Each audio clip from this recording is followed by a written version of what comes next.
দেশের প্রায় 1,08,000 পুলিশ সদস্যের ব্যক্তিগত তথ্য ফাঁস হয়েছে তাদের মুঠোফোন নম্বর, জাতীয় পরিচয়পত্র সহ অন্তত 20টি তথ্য।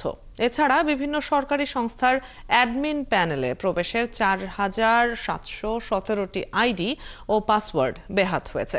গেল জুলাইয়ে ফাঁস হওয়া এসব তথ্য টেলিগ্রাম অ্যাপ ও ডার্ক ওয়েবে ঘুরে বেড়াচ্ছে। আরও জানাচ্ছেন রাকিব হাসান।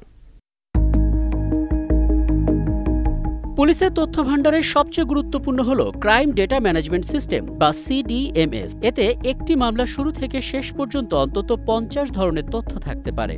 অথচ গেল 6 থেকে 8 মাসে পুলিশের সিডিএমএস এর লগ ইন করার ইউআরএল, ইউজার নেম ও পাসওয়ার্ড ফাঁস হয়েছে 2000-এরও বেশি। সিডিএমএস এবং পুলিশের কাছে থাকা অপরাধের তথ্য সহ প্রায় 31,415টি তথ্য ফাঁস হয়েছে। সাইবার নিরাপত্তা নিয়ে কাজ করা স্বেচ্ছাসেবীদের একটি দল জানায়, ফাঁস হওয়া এসব তথ্য ছড়িয়ে দেওয়া হয়েছে ডার্ক ওয়েব এবং টেলিগ্রামের বিভিন্ন চ্যানেলে। রোববার এসব ফাঁস হওয়া তথ্যের খবর প্রকাশ করে দেশের একটি জাতীয় দৈনিক। জানানো হয়, বিগত 6 মাসে বিভিন্ন শিক্ষা প্রতিষ্ঠানের 2 লাখের বেশি তথ্য ফাঁস হয়েছে।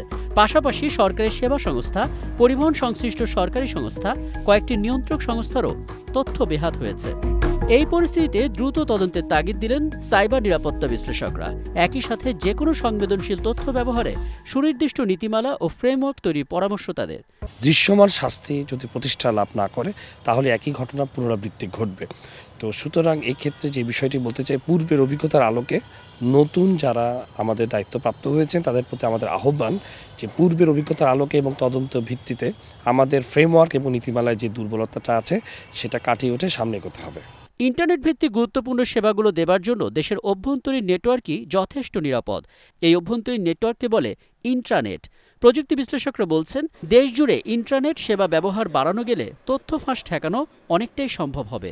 95% গ্রাহকই হচ্ছে আমাদের লোকাল ডেটা তারা আদান প্রদান করছে।